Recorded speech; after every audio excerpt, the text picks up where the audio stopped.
Questions का discussion देख लेते हैं कि जो क्वेश्चंस हम यहाँ पर क्वालिटी क्वेश्चंस आपको प्रोवाइड कर रहे हैं उसको किस तरह से हम ट्रीट करेंगे, किस तरह से अप्रोच करेंगे और क्वेश्चंस को किस तरह से अप्रोच करना आप लोगों को सिखाएंगे। फर्स्ट थिंग, लाइक जो 20 वर्ड्स के क्वेश्चंस होंगे, 20 वर्ड्स के क्वेश्चंस में एक्सप्लेनेशन की ज्यादा जरूरत नहीं होगी, बट अगर वो क्वेश्चंस आपके नहीं पढ़े हुए हैं तो अननेसेसरी उनको गूगल करके या बुक्स में सर्च करके आपका टाइम वेस्ट नहीं करवाएंगे। जैसे कि पृथ्वी के आंतरिक भागों में अधिक तापमान के पीछे क्या रीजंस थे, तो उनके जो 3 रीजंस हैं वो हमने यहाँ पर पहले से दे दिए हैं कि एक आंतरिक बल है, एक नाभिकीय विखंडन है और एक रासायनिक अभिक्रिया है। इस तरह से हम 20 वर्ड्स के क्वेश्चंस को आपको एक बार रिवीजन के फॉर्म में बता देंगे ताकि आपको वो पॉइंट्स वापस से रिवाइज हो जाए। फिर एनालिटिकल क्वेश्चंस की बात आती है कि जो एनालिटिकल क्वेश्चंस हैं कि उनको किस तरह से एंटरटेन करना होता है। तो यहाँ पर है कि भारत में केंद्र राज्य संबंधों पर जो आयोग गठित हुए हैं उनकी आवश्यकताओं का परीक्षण कीजिए। क्या ऐसी आवश्यकताएं थी, एग्जामाइन कीजिए उस चीज को कि क्या वास्तव में ऐसी नीड्स थी या रिक्वायरमेंट्स थी कि हमारे को भारत में केंद्र राज्य संबंधों पर आयोग बनाने पड़े।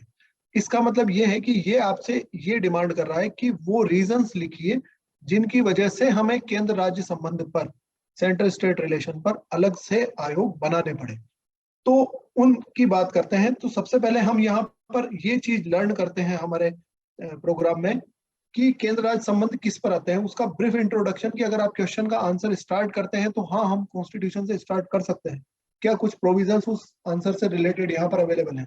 तो आर्टिकल्स की बात करेंगे कि किसमें लेजिस्लेचर से रिलेटेड जो सेंट्रल स्टेट रिलेशंस हैं उनका वर्णन है, किसमें एडमिनिस्ट्रेशन से रिलेटेड है और किसमें फाइनेंस से रिलेटेड है। उन सबको हम यहाँ पर डिस्कस करेंगे। उसके बाद में हम देखेंगे कि फर्स्ट जो कमीशन बना था, बहुत सारे अलग अलग आयोग बने हैं, स्टेट्स ने अपने अपने बनाए हैं, कमिटीज बनी हैं और सबने अलग अलग रिकमेंडेशंस दी हैं। उनकी बात नहीं कर रहे हैं हम, सिर्फ ये कि केंद्र सरकार ने, भारत सरकार ने केंद्र राज्य संबंध पर आयोग बनाए हैं। हाँ, सिर्फ ऐसे 2 ही आयोग बनाए हैं। तो उसका ब्रीफ इंट्रोडक्शन भी हम देखेंगे कि किसकी अध्यक्षता में बना था, कौन से साल में बना था और कब रिपोर्ट दी थी। रीजंस की बात करेंगे, जो क्वेश्चन की डिमांड है, व्हाट इज द डिमांड, कि वो क्या रीजंस थे कि हमें अलग से कमीशन बनाने पड़े। तो वो रीजन थे सबसे पहले कि फेडरलिज्म को 3 दशक पूर्ण हो चुके थे, फेडरल स्ट्रक्चर या संघात्मकता को। दूसरा रीजन था विरोधाभासी तत्व यहाँ पर उभर कर आ गए थे, जिसमें राष्ट्रीयता बनाम क्षेत्रीयता उभर कर आ गई थी, क्षेत्र राष्ट्रीयता बनाम नरजातीयता उभर कर आ गई थी, और इसी तरह से सेक्युलरिज्म बनाम कम्युनलिज्म या रिलीजियस, रिलीजन जो है, रिलीजियस प्रैक्टिसेस है, वो कहीं ना कहीं हमारी सेक्युलरिज्म पर हावी हो रही थी। तो और इसी के साथ एक और चीज होने लगी थी कि भाषाई आधार पर राज्य अलग होने की डिमांड करना शुरू कर चुके थे।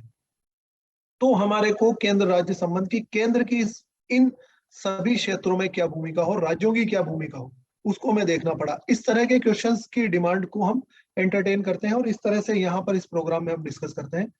ये जूम क्लासेस जो हमारी रेगुलर सेशंस होते हैं उसमें आपको डिटेल्ड एनालिसिस करवाया जाता है, और सिर्फ यूट्यूब की तरह वन साइडेड एक तरफ से बोलकर नहीं, यहाँ पर जूम सेशंस में आपको 1 to 1 पूरा इंटरेक्ट करने का मौका प्रदान किया जाता है।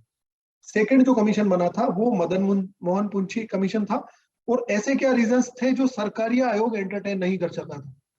मतलब कि जो 1983 में सरकारी आयोग बना था और फिर 2007 तक में ऐसी क्या नए मुद्दे उभर कर आ गए थे केंद्र राज्य के बीच में जो टसल क्रिएट कर रहे थे और उनको एंटरटेन करना था। उसमें सबसे पहली चीज आ गई थी टेररिज्म।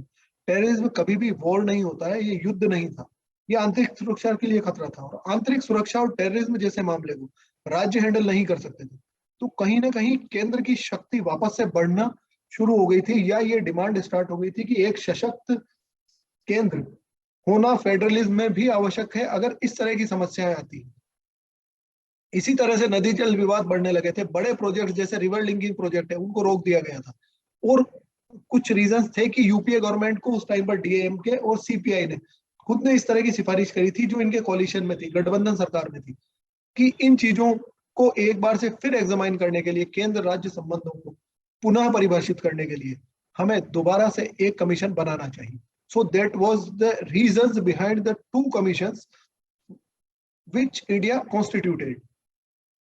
चलिए दूसरी चीज पर आते हैं, भारतीय समाज के समक्ष चुनौतियां, जो हमारे सोशियोलॉजी वाले पार्ट में है। उसमें हमें ग्लोबलाइजेशन का मार्जिनलाइज्ड तबका जो है, भारतीय समाज के सीमांत एवं वंचित तबके पर वैश्वीकरण के प्रभावों की चर्चा कीजिए। तो यहाँ पर हम ये देखते हैं कि सीमांत तबका किसे बोला जाता है, कौन से मार्जिनलाइज्ड है, और वंचित तबका जो डेप्राइव्ड क्लासेस है वो किसे बोला जाता है।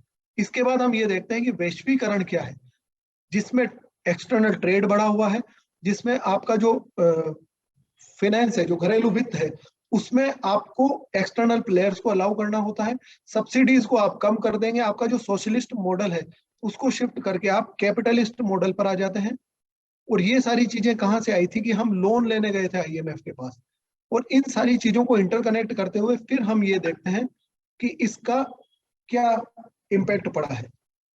तो मार्जिनलाइज्ड तबके में सबसे पहले हम विमन पर इम्पैक्ट देखते हैं, उसके बाद में हम इम्पैक्ट देखते हैं कि दलित कम्युनिटी उस पर क्या इम्पैक्ट था, और ट्राइबल कम्युनिटी है उन पर क्या इम्पैक्ट पड़ा था। इस सोशियोलॉजिकल एस्पेक्ट से हम देख रहे हैं ग्लोबलाइजेशन का इम्पैक्ट। और यहाँ पर हम ये समझने की कोशिश करते हैं कि इंटरनेशनल और ग्लोबल, अंतरराष्ट्रीय और वैश्विक होने में क्या डिफरेंस आ जाता है। तो टर्म की डिमांड क्या है, इसके साथ में क्वेश्चन की डिमांड है डिस्कस। डिस्कस का मतलब ये हो जाता है कि आपको लॉजिकल चीज बतानी है, इलॉजिकल बात नहीं करनी। मतलब आपको उसकी आलोचना नहीं करनी है, बट लॉजिकल दोनों ही एस्पेक्ट आपको देने हैं, उसके पॉजिटिव्स भी आपको देने हैं और नेगेटिव्स भी आपको प्रोवाइड करने होते हैं। That is the demand of discuss. चलिए नेक्स्ट क्वेश्चन पर आते हैं। धर्मनिरपेक्षीकरण को परिभाषित कीजिए। धर्मनिरपेक्षीकरण हेतु महत्वपूर्ण कारक सुझाइए। तो वो क्या चीजें हैं। सबसे पहली बात तो कि धर्मनिरपेक्षता क्या होती है, समाजशास्त्रीय परिप्रेक्ष्य से देखें हम।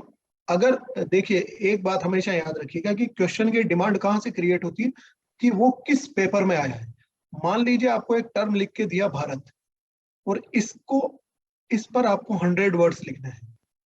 हमेशा ये याद रखिएगा कि ये कौन से पेपर में पूछा गया है, ये उस पर डिपेंड करेगा। अगर ये पॉलिटी वाले पेपर में पूछा गया है और सिर्फ भारत शब्द दिया है, तो आपको पॉलिटी के रिगार्डिंग लिखना पड़ेगा। अगर ये इकोनॉमी वाले पार्ट में दिया है तो वहां उस रिगार्डिंग देना होगा, और अगर ये सोशियोलॉजी वाले पार्ट में दिया है तो आपको सोशियोलॉजी के रिगार्डिंग उस इम्पैक्ट को या इंडिया को डिस्कस करना। ठीक है। धर्मनिरपेक्षीकरण का मतलब ये होता है, या जिसको एक और बोला जाता है लौकिकीकरण। समाजशास्त्रीय परिप्रेक्ष्य में सबसे पहले यह देखा जाता है कि धर्म का समाज में हस्तक्षेप कम हो जाना अपने आप में धर्मनिरपेक्षीकरण है। ये हस्तक्षेप की बात कर रहा हूं, प्रभाव कम हो जाना, मतलब उनका इंटरफेयर कम हो गया हो, वो धर्मनिरपेक्षता माना जाता है समाजशास्त्रीय परिप्रेक्ष्य से। अदरवाइज हम अगर इसको भारतीय परंपरागत तरीके से देखें या भारतीय कॉन्स्टिट्यूशनल उसमें देखेंगे, तो यहां पर आएगा सर्वधर्म समभाव। यही हमारे पंथ निरपेक्षता का, हमारे कॉन्स्टिट्यूशन में जो हमने शब्द यूज किया है, उसका भी क्रक्स है या उसका भी जिस्ट है। हम इन दोनों को मिक्स करते हुए इसको कैसे लिखते हैं, और धर्मनिरपेक्षीकरण हेतु महत्वपूर्ण कारक सुझाइए। वो कौन से फैक्टर्स हैं जो धर्म का समाज में प्रभाव कम करेंगे। उसमें सबसे पहले आएगा एजुकेशन। क्यों? क्योंकि ये लॉजिकल थिंकिंग स्टार्ट करता है, आपकी जो तार्किकता है वो बढ़ाता है, और पाखंड जो है उससे मुक्ति दिलाता है। दूसरी चीज आएगी लेजिस्लेशन। विधायिका इस तरह के कानून बनाए और इस तरह के नियम बनाए कि समाज में धार्मिक प्रभाव कम हो और पाखंड कम हो। धर्म का प्रभाव कम होने की बात नहीं है, ये धर्म का हस्तक्षेप जो है वो कम होने की बात कर रहे हैं। इसे नकारात्मक नहीं, सकारात्मक तरीके से हमें देखना होगा। और लास्ट आता है सोशल रिफॉर्म्स, सामाजिक सुधार जिसको हम बोलते हैं। सामाजिक सुधार में क्या चीजें आएंगी, वो सभी धर्म सुधार, जिसमें आप कबीर को ले लीजिए, नानक को ले लीजिए, और जितने भी हुए हैं उन सबको ले लीजिए, ये सभी धर्म सुधार इसमें आएंगे। सो इस तरह से क्वेश्चन की क्या डिमांड होती है और उस डिमांड को किस तरह से एंटरटेन किया जाता है, इस चीज को हम इस प्रोग्राम में समझने की कोशिश करते हैं। सिर्फ आपको टेस्ट सीरीज में आकर अपने आंसर्स लिख के जाने और आपको मार्क्स कम क्यों दिए गए और क्यों आपके मार्क्स कटे हैं, इस चीज का एक्सप्लेनेशन नहीं प्रोवाइड करके, यहाँ पर आपको हम क्वेश्चन को समझना, डीमिस्टिफाई करना, उसको क्रैक करना, उसको तोड़ना कि उसकी डिमांड क्या होगी और क्या लिखना है। हमें आता है वो अलग चीज है, हम सही लिख रहे हैं वो अलग चीज है। बट एक चीज याद रखिएगा, सटीक एग्जैक्ट लिखना अलग चीज है। एक और यहाँ पर एथिक्स का क्वेश्चन डिस्कस कर लेते हैं। प्रशासन में अंतःकरण के नैतिक मानदंडों को लागू करना बुद्धिमत्ता नहीं है, यह आत्मसात करना आवश्यक है कि नौकरशाही के अपने स्वतंत्र नैतिक मानदंड होते हैं। ये मैक्स वेबर का एक कथन है। सबसे पहली बात कि नैतिक मानदंड क्या होते हैं, हम उस चीज को देखते हैं जो हमने यहाँ पर उसमें भी दिया है। नैतिक मानदंड ये हो सकते हैं कि ईमानदारी, साहस, करुणा, कंपेशन, जेनरोसिटी, इंटेग्रिटी, फेयरनेस, निष्पक्षता, आत्मसंयम, ये जो चीजें हैं ये आपके नैतिकता के मानदंड हैं। अब मैं बात करता हूं कि अंतःकरण के नैतिक मानदंड। इसका मतलब मैं अपने आप में जो मोरल और एथिकल नॉर्म्स फॉलो करता हूं, वो अगर मैं एडमिनिस्ट्रेटिव पोस्ट पर हूं तो वो फॉलो नहीं कर सकता, ऐसा मैक्स वेबर ने कहा है। क्यों कहा है, एग्जाम्पल देकर बताता हूं कि मान लीजिए आप एक पुलिस अधिकारी हैं और पुलिस अधिकारी के तौर पर आपको कुछ मुखबिर को कुछ पैसे देकर आपको कुछ क्रूशियल इंफॉर्मेशन लेनी है कि हम मुखबिरों को पैसे दे रहे हैं और मुखबिर हमें ये बता रहे हैं कि वहां पर आज ये डील होने वाली है, वहां पर ये चीज आने वाली है, ये चीज स्मगल होके आने वाली है, या आज ये क्राइम होने वाला है। उस मुखबिरी के लिए आप पैसे दे रहे हैं। अदरवाइज अगर देखा जाए तो चुगली करना, पर निंदा करना और ये सभी चीजें मोरली गलत है। और मैं अगर अपने आत्म अंतःकरण की बात करूं तो मुझे ये चीजें नहीं फॉलो करनी चाहिए। पर प्रशासन की नैतिकता की बात करते हैं तो प्रशासन अपने आप में अपनी नैतिकता लिए हुआ था, क्योंकि मेरा टारगेट कुछ ज्यादा बड़ा है, मैं किसी क्राइम को रोकना चाहता हूँ, इसलिए मैं इन चीजों को कॉम्प्रोमाइज करके चलूंगा। और यही मैक्स वेबर ने यहाँ पर कहा है कि यह आत्मसात करना आवश्यक है कि नौकरशाही के अपने स्वतंत्र नैतिक मानदंड होते हैं। आप अपने व्यक्तिगत नैतिक मानदंड यहाँ पर अप्लाई मत कीजिए। और क्वेश्चन की डिमांड पर आते हैं कि कथन का आलोचनात्मक परीक्षण कीजिए, क्रिटिकली एनालाइज द क्वेश्चन। इसका मतलब यह है कि हमें इस कथन की आलोचना करनी है। हम पहले मैक्स वेबर का कथन समझ गए, अब इसकी क्रिटिकली इसको एनालाइज करना है, मतलब इसकी आलोचना करनी है। क्यों? क्योंकि कहीं ना कहीं समाज भी व्यक्ति से ही बनता है। और अगर मैं सिर्फ प्रशासनिक नैतिकता की बात करके अपने अंतःकरण की नैतिकता को नहीं फॉलो करूंगा तो फिर भी मैं समाज को डिस्ट्रॉय ही कर रहा होगा।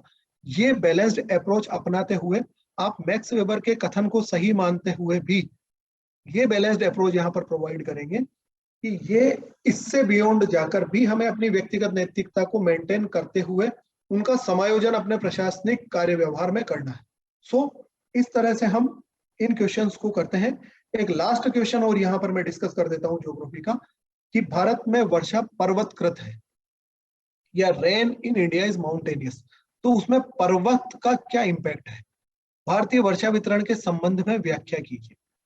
यहाँ पर हमें यह बताना है कि जब भी हमारे यहाँ पर वर्षा स्टार्ट होती है तो सबसे पहली बात यह है कि इंडिया में जो मॉनसून है वो mostly south west Arabic monsoon से आता है। जो बारिश होती है उसका 80% भाग साउथ वेस्ट मानसून से आता है। और साउथ वेस्ट मानसून जब यहाँ पर लोअर इंडिया से जब एंटर करता है तो इस लोअर इंडिया से एंटर करते हुए इस मॉनसून में कितने पर्वत रास्ते में आते हैं और उनके क्या इम्पैक्ट है, ये चीज हमें बतानी है। ये डिमांड है कि ये किस तरह से इसको इम्पैक्ट करता है, इसलिए ये वर्षा पर्वतकृत है और इसलिए ये कथन सही है। ये हमें यहाँ पर व्याख्या करनी होगी। सो इन दिस प्रोग्राम हम सिर्फ आपको एक ट्रेडिशनल खाना पूर्ति की टेस्ट सीरीज नहीं प्रोवाइड करके क्वेश्चंस प्रोवाइड कर रहे हैं क्वालिटी, उनके आंसर्स हम आपको प्रोवाइड करते हैं, उनकी ड्राफ्टिंग इस तरह से करवाते हैं।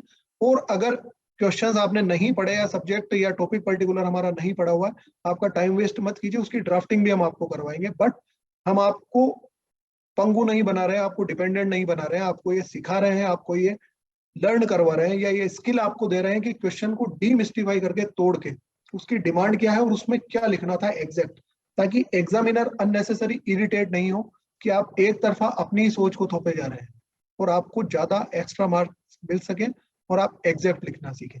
ओके, ठीक है, bye bye, have a best of luck.